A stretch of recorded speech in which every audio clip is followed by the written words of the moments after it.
Здраво, јас сум Јаков Груевски од Основното училиште Браќа Миладиновци. Заедно со мојот ментор Петар Поповски направив една презентација за квантните компјутери, бидејќи мислам дека се многу интересни.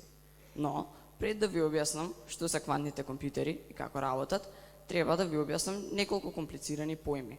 За почеток ќе земам еден многу прост поим. Комуникација.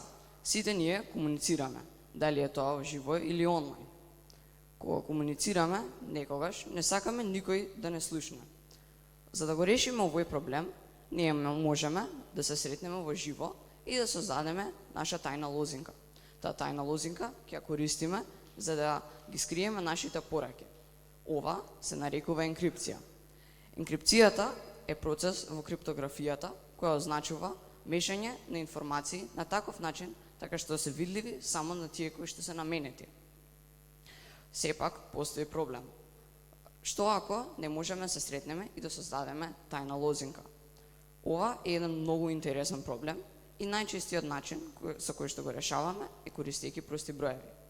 Најпрво, што е прост број? Прост број е број кој што е делив со 1 и самиот себе си. Бројот 13 е прост број, бидејќи се дели само со 1 и 13. Друг прост број е и бројот 17. Но бројот 221 не е прост број. Тој е сложен број. Секој сложен број можеме да го представиме како производ од два или повеќе прости броја. Секој прост број, исто така, можеме да го замислиме како мала и проста лего коцка, која што не можеме да ја поделиме на помали делови. Додека пак секој сложен број, можеме да го замислиме како поголема и посложена лего коцка, која што можеме да ја поделиме на помали делови. Овој концепт се користи во модерната криптографија. Замислете си, јас сакам да пратам порака на некој мој другар. Ќе најдам два многу големи прости броја и ќе ги помножам. Производот ќе го направам јавен за било кој да може да го види.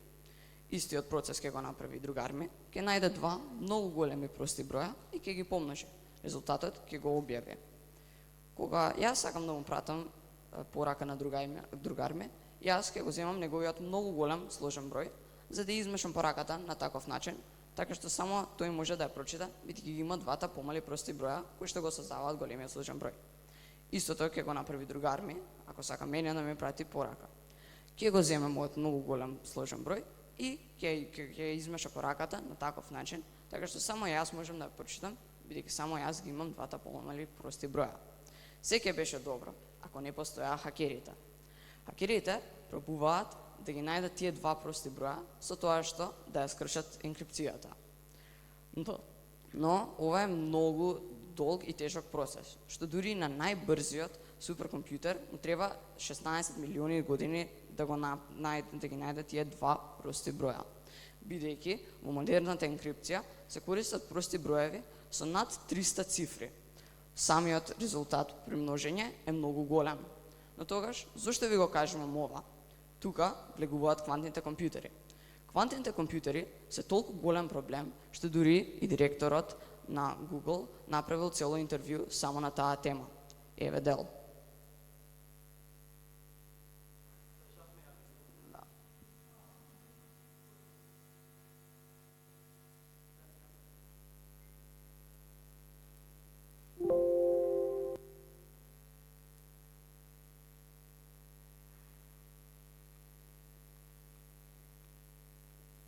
In a 5 to 10 year time frame, quantum computing will break encryption as we know it today. Квантните компјутери се многу брзи со тоа што може да ја скршат модерната енкрипција во минути. Ова е бидејќи квантните компјутери користат еден феномен наречен суперпозиција. Пред да ви објаснам како работат квантните компјутери, ние треба да знаеме што е суперпозиција.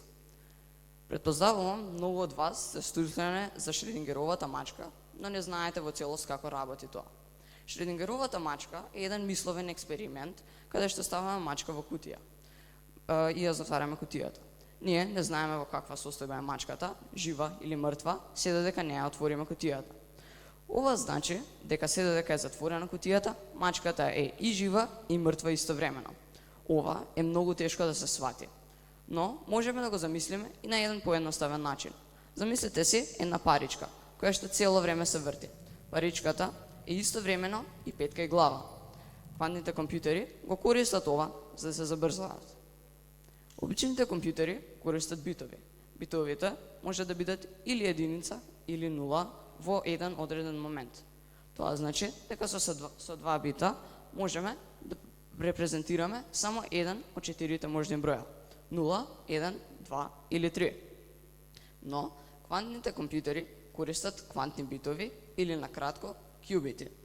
Еден кјубит може да биде и 0 и 1 истовремено. Ова значи дека со два кјубита може да ги репрезентираме и 0 и 1 и 2 и 3 истовремено.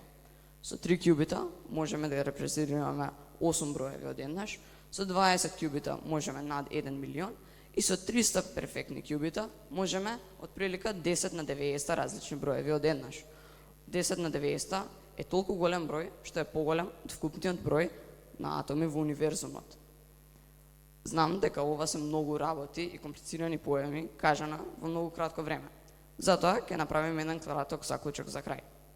Простите броеви се основата на енкрипцијата. Секој сложен број може што го користиме во енкрипцијата, можеме да го замислиме како јавен клуч, а секој двата прости броја кои што го прават јавниот клуч е се како два помали клуча.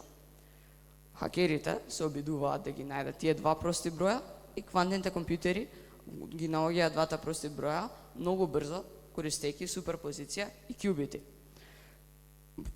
Модерната енкрипција, квантните компјутери може да ја пробијат модерната енкрипција, но се надевам дека и тие можат да најдат нови начини за енкрипција. Благодарам за вниманието.